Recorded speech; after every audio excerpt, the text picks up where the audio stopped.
আজকে আমরা এই ভিডিওটিতে শিখব সিলেবল কাকে বলে। সিলেবল শব্দটি বাংলা অর্থ হচ্ছে শব্দাংশ।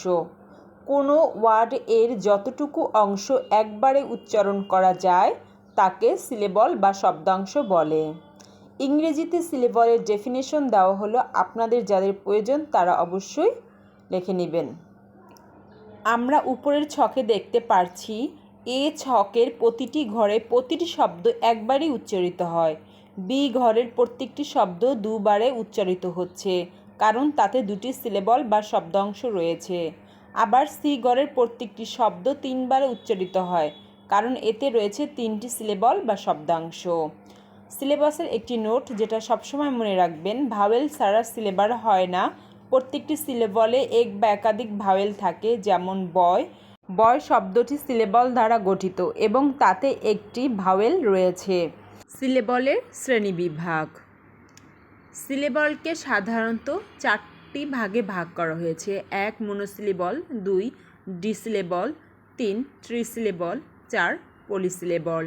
এবার এগুলোর সংজ্ঞাগুলো শিখে নেই। মনোসিলেবল, যে ওয়ার্ডে একটি মাত্র সিলেবল থাকে তাকে মনোসিলেবল বলে।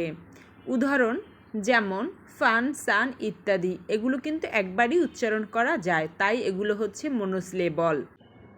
এবার শিখব ডিসিলেবল। ডিসিলেবল কাকে বলে? যে ওয়ার্ডে দুটি সিলেবল থাকে তাকেই ডিসিলেবল বলে।